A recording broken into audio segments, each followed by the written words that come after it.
नमस्कार दोस्तों, जैसी टेक में आप सबका हार्दिक स्वागत है। तो भाई एक्सेंचर ने खेला कर दिया। कैसे खेला कर दिया एक्सेंचर ने, आज इस पर जानेंगे। और निफ्टी 50 की गैप डाउन ओपनिंग हुई, वो बेसिकली एक्सेंचर के बोलने के कारण हुई। एक्सेंचर ने कुछ ऐसा बोला, कुछ ऐसा स्टेटमेंट दिया जिसके कारण हो गई। आईटी सेक्टर का बुरा हाल हो रखा है। और दोस्तों, सोमवार को किस तरह से मार्केट चल सकती है उस पर भी चर्चा कर लेंगे। लेकिन एक्सेंचर ने ऐसा क्या कहा, ये पहले देख लेते हैं। एक्सेंचर जो एक आईटी मेजर है, उसने क्या कहा कि जो इंडियन आईटी मेजर्स हैं, टीसीएस, इन्फोसिस, इन सब की उसने गाइडेंस कम कर दी, बेसिकली डाउनग्रेड कर दी। उनकी जो रेवेन्यू ग्रोथ है, उन्होंने कहा कि जो रेवेन्यू ग्रोथ है वैसी नहीं होगी जैसा कि पहले सोचा जा रहा था। और उसका कारण क्या है? कारण ये है persistent weakness in client spendings. बहुत ज़्यादा कहते हैं कि कमज़ोर है, कि जो क्लाइंट्स हैं वो पैसा नहीं खर्च रहे हैं। और जब पैसा क्लाइंट नहीं खर्चेगा तो आईटी कंपनीज का क्या हाल होगा वो आप लोगों को मालूम ही है। और आपने पिछले साल 2 साल से एक चीज़ नोट की होगी, एक तो नई जो रिक्रूटमेंट्स हैं उनका बुरा हाल है। आईटी में रिक्रूटमेंट्स कैसी हो रही हैं वो आप लोगों को मालूम ही है। दूसरी चीज़ आपको ये भी मालूम है कि पिछले 2 1 साल से कितने रेजेस मिले हैं, क्या हाइक्स मिले हैं। जो सैलरी हाइक्स मिलते थे हर 6 महीने, साल साल में नहीं, 6 6 महीने में मिल रहे थे किसी टाइम पे। मुझे याद है कि 6 6 महीने पर भी कभी आज से कुछ साल पहले मिला करते थे। अब वो हाइक्स मिलने तो बिल्कुल बंद ही हो ही गए हैं, और नई रिक्रूटमेंट्स भी नहीं हो रही हैं। और तो और दोस्तों, आप लोगों को पिछले 1 साल में ये भी देखने को मिला होगा कि बहुत लोगों की नौकरी भी गई है, रिट्रेंचमेंट्स भी हुई हैं आईटी सेक्टर में। और रिट्रेंचमेंट्स जो हुई हैं, अगर आप उससे देखोगे तो आपको ये पता चलेगा कि ऑलरेडी, मेरी आज किसी से बात चल रही थी, वो कहते हैं कि बेंगलुरु, हैदराबाद, पुणे जैसी जगहें जहाँ पे आईटी मेजर्स, आईटी के काफ़ी आईटी हब्स हैं जहाँ पर, वहाँ पर अभी प्रॉपर्टी को तो इतना असर नहीं पड़ा है, लेकिन हाँ, रेंटल्स ज़रूर कम होते हुए, रेंटल कॉस्ट्स ज़रूर कम होती हुई दिखाई पड़ रही हैं। तो रेंटल इनकम्स कम होती हुई दिख रही होंगी। तो भाई, ये पहली निशानियां होती हैं, क्योंकि ये सब जितनी भी सिटीज़ हैं, यहाँ पर आईटी वाले लोग थे, पैसा बनाते थे, खर्चते थे। और जब स्पेंड करोगे, कंजम्पशन होगा, तो भाई अच्छा खासा उनकी इकोनॉमीज भी चलती थी। तो अभी इसके क्या क्या रिपल इफेक्ट्स होते हैं वो भी आगे चल के हमको भारत देश की अर्थव्यवस्था पर क्या असर पड़ता है वो देखने को मिल जाएगा। अब दोस्तों, हुआ क्या? हुआ ये कि गैप डाउन ओपनिंग हुई। कहाँ हम बातें करते हैं साहब, बड़ी मुश्किल से बुल्स 24,000 के ऊपर मार्केट को लेके आते हैं। लेकिन फिर वही बात हो जाती है, 1 2 दिन उसके ऊपर टिकता है, फिर 24,000 के नीचे चले जाते हैं। ऐसा प्रतीत हो रहा था कि आज भी 24,000 के नीचे ही कहीं क्लोजिंग ना हो जाए। क्यों? क्योंकि आईटी मेजर्स, कोई टीसीएस, कोई इन्फोसिस अच्छी खासी पिटाई खाते हुए दिखाई पड़ रहे थे दोस्तों। आप देख ही सकते हैं, अगर मैं क्लोजिंग बेसिस पे बताऊं तो 6.5%, 6.5% आईटी मेजर जो सबसे ज़्यादा वेटेज वाला स्टॉक है, इन्फोसिस, वो पिटता हुआ दिखाई दिया है। 3 सवा 3% से ज़्यादा टीसीएस भी पिट रहा था। एचसीएल टेक और टेक महिंद्रा भी पिटाई खाते हुए दिखाई दे रहे थे, और विप्रो भी पिट ही रहा था आज पूरा दिन। वहीं दोस्तों, अगर बात करूं, रिलायंस इंडस्ट्रीज़ ने भी आज 1.25% की गिरावट दिखाई है। और जब हम इंडेक्स मूवर्स डाउनवर्ड्स की बात करते हैं तो आपके सामने एचडीएफसी बैंक भी पिटता हुआ दिखा है। एचडीएफसी बैंक, रिलायंस, इन्फोसिस, भाई आईटी का असर सब पे आएगा। आईटी का असर जो प्राइवेट सेक्टर बैंक है उन पर भी सीधा सीधा आना है। तो रिलायंस भी पिट रहा था, टीसीएस, एम&एम भी पिटाई खाते हुए दिखाई दे रहे थे। ऊपर को कौन लेकर जा रहा था? ऊपर को लेकर जा रहे थे इंडेक्स को आईसीआईसीआई बैंक। लेकिन सबसे तेज जो अच्छा खासा अपसाइड का मूव दे रहा था वो दे रहा था भारती एयरटेल, एटर्नल, आईटीसी और लार्सन टूब्रो। और यहाँ आईटीसी देखकर मुझे याद आ गया कि आज सुबह हमने एक प्रश्न किया था। वो क्या प्रश्न था दोस्तों? वो प्रश्न था कि कौन सी ऐसी कंपनी है, एफएमसीजी सेक्टर की कंपनी है, जो सबसे बड़ी company in terms of weightage है, in terms of weightage in the index है। बहुत लोगों ने आंसर दिया हिंदुस्तान यूनिलीवर लिमिटेड। इसमें कोई शक नहीं कि Hindustan Unilever limited as per दी मार्केट कैप तो सबसे बड़ी कंपनी है, लेकिन अगर हम फ्री फ्लोट की बात करते हैं तो फ्री फ्लोट मार्केट कैप जो है वो ज़्यादा किसका है, आईटीसी का। आईटीसी उसका सही आंसर था जो आज हमने क्वेश्चन किया था। तो और कई लोगों ने, बहुत लोगों ने उसका सही आंसर दिया है। और वो कौन लोग हैं जिन्होंने उसका सही आंसर दिया है, आइए बताते हैं उनके नाम। जब हम बात करते हैं, देखिए अगर आप देखेंगे यहाँ पर आपको दिखाई दे रहा होगा, कमलजीत सिंह जी ने कहा FMCG largest company is Hindustan Unilever limited. Of course largest company तो हिंदुस्तान यूनिलीवर लिमिटेड है, लेकिन क्वेश्चन था कि कौन सी कंपनी का सबसे ज़्यादा वेटेज है in terms of weightage Nifty 50 में। और दोस्तों बेसिकली और भी बहुत लोगों ने इसका आंसर दिया, प्रदीप जैन ने भी सही आंसर दिया, लेकिन जो सबसे पहले आंसर दिया था वो दिया था सुनील कुमार तेजवानी 1356। तेजवानी साहब बहुत ही अच्छी नॉलेज रखते हैं मार्केट की, और तेजवानी साहब की जो इनसाइट्स होते हैं मैसेजेस में मैं देखता हूँ तो मुझे बड़ी खुशी मिलती है कि यार इतना नॉलेजेबल बंदा है, बहुत ही शानदार, और बहुत कुछ मैं भी इनसे सीखता हूँ। डॉक्टर दुष्यंत खंड जो है इनका भी सही उत्तर था ITC limited, highest weightage company in FMCG in India. इसके बाद वीएम वैन किड्स क्रिएशन ने भी सही आंसर दिया, सोनल यादव ने भी सही आंसर दिया, विक्रम भट्ट साहब ने हिंदुस्तान यूनिलीवर आंसर दिया, सतपाल सिंह ने HUL, प्रदीप जैन साहब कहते हैं कि नहीं नेस्ले है, कपाड़िया साहब कहते हैं HUL है, हिंदुस्तान लीवर का ही नाम लिया है रतन 8807 ने। लेकिन दोस्तों जो सही आंसर है वो ITC है। और दोस्तों कल भी ऐसे ही कोई ना कोई नए प्रश्न के साथ मैं आपके समक्ष ज़रूर आऊँगा और उसका भी आंसर दीजिएगा। अब आइए बात करते हैं कि शुक्रवार को किस तरह से निफ्टी 50 चला है। देखिए सिर्फ एक बात है कि 24,013 24,000 के ऊपर क्लोजिंग हो गई, बस यही एक राहत की खबर है। वरना अगर हम देखेंगे तो हमारी ओपनिंग पिछले दिन के लो 24,036 के नीचे ओपनिंग हुई थी और क्लोजिंग भी उसके नीचे ही हुई है। क्लोजिंग भी पिछले दिन के लो के नीचे ही हुई है, ठीक है। अब कुछ लोग कहेंगे साहब गैप डाउन थ्योरी का क्या होता है। गैप डाउन थ्योरी मैंने बिल्कुल दो बंदों ने वैसे पूछा साहब गैप डाउन थ्योरी। देखिए गैप डाउन थ्योरी तभी काम करती है जब हम पिछले दिन के लो के नीचे ओपन हुए, बिल्कुल ओपन हुए, लेकिन पिछले दिन के लो के ऊपर जब हम चलने लग जाएं, टिकने लग जाएं, तब वो काम करती है। तो क्या आज ऊपर चलने लगे? अब लास्ट के 5 मिनट में अगर उसके ऊपर गए भी तो क्या गए, इसका कोई बेनिफिट नहीं है। और यही हो रहा है काफ़ी दिनों से कि लास्ट के 15-20 मिनट में एकदम एक मूवमेंट दे दी जाती है, पूरा दिन छोटी सी रेंज में रखा जाता है। आज भी अगर मोटा मोटा देखें तो 100 पॉइंट की भी रेंज नहीं थी, लेस देन 100 पॉइंट्स की ही रेंज थी। तो उसमें किसी के हाथ कुछ लगा और नहीं, मज़ा नहीं आता भाई, ऐसी रेंज में किसी के हाथ कुछ भी नहीं लगता है। 23,900 ने अच्छा सपोर्ट दिया, 23,901 का आज सपोर्ट रहा, लो लगा।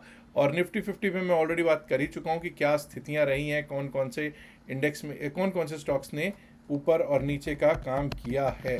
निफ्टी बैंक की भी बात कर लेते हैं। ये देखिए साहब निफ्टी बैंक जो था ये गैप डाउन ओपन हुआ, बिल्कुल गैप डाउन ओपन हुआ। पिछले दिन का लो था 57,583, अगर ये टूटा। देखिए पहले तो ये देखिए 57,583 पे कितना अच्छा सपोर्ट मिल रहा था। The kind of support that you are getting here, यहाँ पे ऐसा लग रहा था कि नहीं साहब ये नहीं टूटेगा, लेकिन ये टूटा। और जब ये टूटा तो हमारा नेक्स्ट लेवल क्या था, 57,477। चेक कीजिए, 57,477 आया, बिल्कुल आया। उसके नीचे सिर्फ एक ही यही कैंडल थी जो क्लोज कर रही थी, बाकी वहीं से हमको क्या मिला, सपोर्ट मिला। अगेन वी क्रॉस्ड 57,583 और हाई लगाया 57,800 804 का, 57,804 का। क्लोजिंग दे दी 57,685 की। और ये तब है जब आपको पता है कि जो बड़ा बैंक है, जो सबसे बड़ा बैंक है, वो रेड में क्लोज हो रहा था। आइए बात कर लेते हैं निफ्टी मिड कैप की। इसमें अगर आप देखोगे तो बृहस्पतिवार को तो ढाक के 3 पात था, शुक्रवार को भी कोई खास हुआ हो नहीं भाई, कुछ ऐसा नज़र तो नहीं आ रहा। हाँ 14,553 वॉज लो। यहाँ देखिए, यहाँ पे गैप डाउन थ्योरी ने काम किया, चेक कीजिए जरा। गैप डाउन थ्योरी में हमने क्या बात की थी कि अगर हम पिछले दिन के लो के नीचे ओपन होते हैं, वैसा ही हुआ, इसके ऊपर टिकते हैं तो हम लोग पिछले दिन के हाई तक टेस्ट करने जाते हैं। 90% चांसेस होते हैं कि पिछले दिन का हाई टेस्ट करने गए।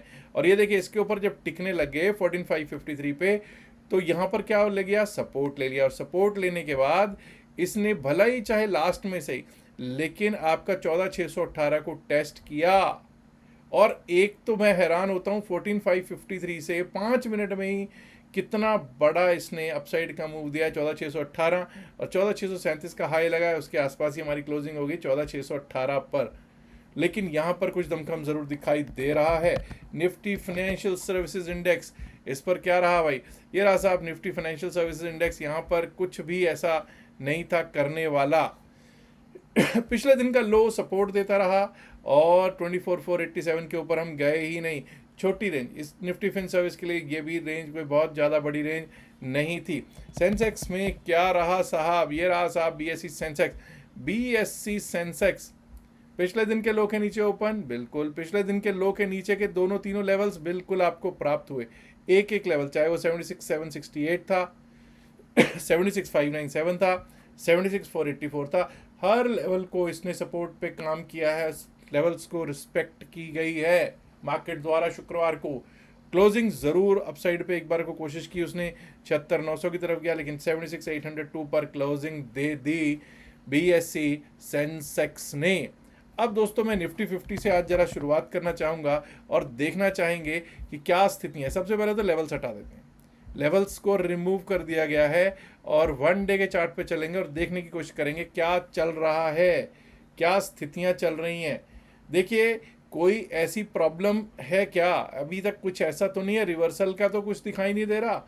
क्योंकि कुछ लोग कहेंगे कि साहब जो शुक्रवार को कैंडल है, शुक्रवार को जो कैंडल है वो वीक है। मेरे को वीकनेस तब दिखती है अगर ये 24,000 के नीचे क्लोज करते। हाँ, इसमें कोई शक नहीं है कि हम पिछले दिन के लो के नीचे क्लोज हुए हैं, but that is entirely due to the IT sector.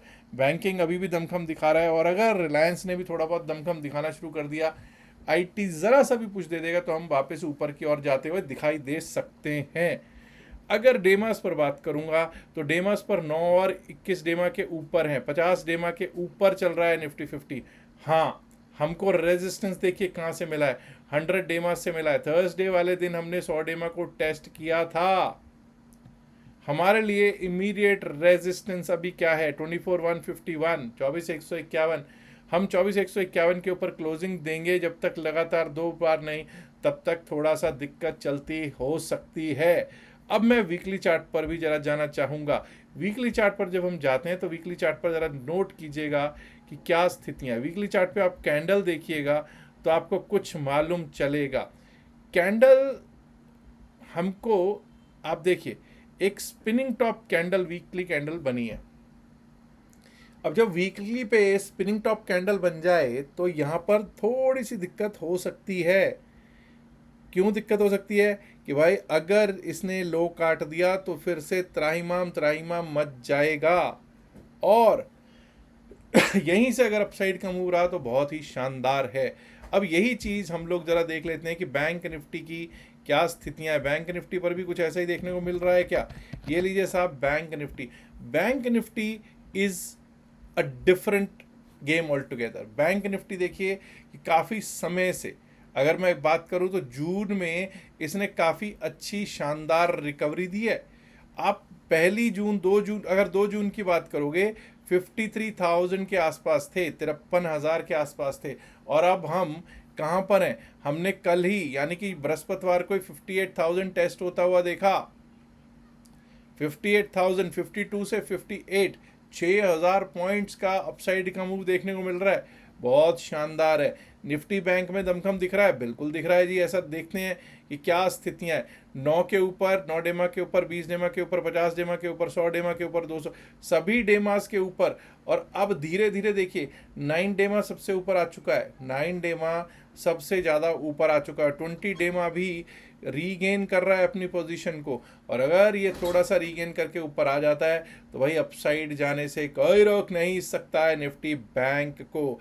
क्या सेंसेक्स की भी कुछ ऐसी ही कहानी है? आइए देखने की कोशिश करेंगे बीएससी सेंसेक्स को भी। बीएससी सेंसेक्स आप देख सकते हैं डेली टाइम फ्रेम पर क्या सिनेरियो चल रहा है। हम लोग 9 डेमा, 20 डेमा, 50 डेमा के ऊपर ही स्थित हैं।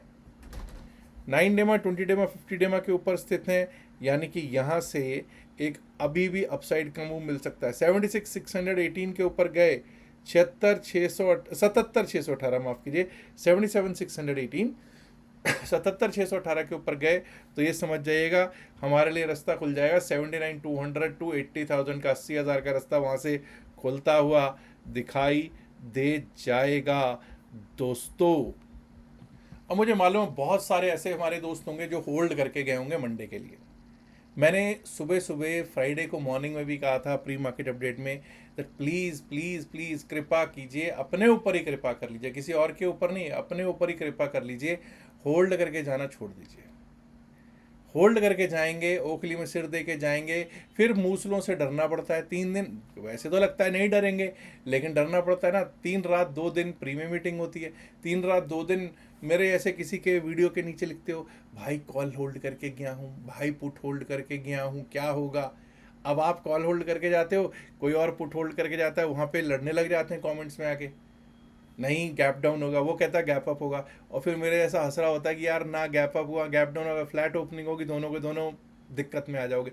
Because I tell you the reason, because जब आप होल्ड करके जाते हो 99% केसेज है, 90% टू 95% तो पक्का है केसेस में, वही तभी आप होल्ड करके जाते हो जब आप लॉसेज में होते हो। प्रॉफिट में तो कभी होल्ड करते ही नहीं हो ना आप लोग, भाई लॉसेज में होल्ड करके जाते हैं ना। तो जब आप लॉस में ऑलरेडी हो, लॉस में कब होते हैं, जब आपकी जो भी आपकी कॉल है पुट है, जो भी आपका ट्रेड है वो out of the money already हो चुका होता है। तो भाई आगे से होल्ड करके जाना बंद कर दीजिए, समझदारी इसमें नहीं है। हाँ, आने वाले हफ्ते में हम लोग जो प्रोग्राम है क्रिप्टो करेंसी का 2 दिन का वो कर रहे हैं। अगर आपने अभी तक उसमें रजिस्टर नहीं किया है तो रजिस्ट्रेशन उसमें फ्री है। सिर्फ एक ही चीज़ है कि आपको हमारे लिंक से, हमारा लिंक कहिए या क्यूआर कोड आपको दिखाई दे रहा होगा टॉप पे एक छोटा सा क्यूआर कोड दिख रहा होगा। आप डेल्टा एक्सचेंज में इस लिंक से, इस क्यूआर कोड से अपना अकाउंट खुलवा सकते हैं। अगर ये बाई चांस किसी कारण नहीं चल रहा है तो आप डिस्क्रिप्शन में दिए गए लिंक या pin message of the video में दिए गए लिंक, डेल्टा एक्सचेंज के लिंक से अपना अकाउंट खुलवा सकते हैं और 2 दिन की क्लास का लाभ तो प्राप्त कर ही सकते हैं। साथ में व्हाट्सएप ग्रुप जो है, जो हमारा क्रिप्टो चैम्प्स का एक व्हाट्सएप ग्रुप है, उसमें भी आप एंट्री पा सकते हैं।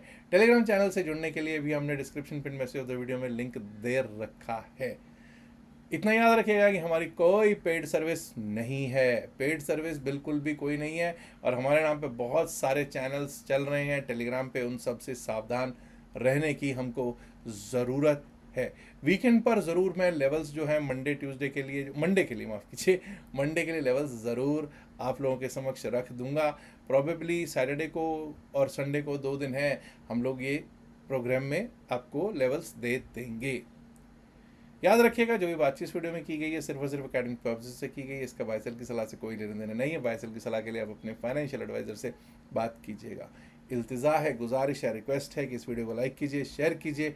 एंड माय डियर फ्रेंड्स, अगर आपने अभी तक जसीरेक चैनल को सब्सक्राइब नहीं किया है तो देर किस बात की दोस्तों, सब्सक्राइब करना तो बनता है ना। शुक्रिया, नमस्कार, धन्यवाद, good luck for Monday, bye bye.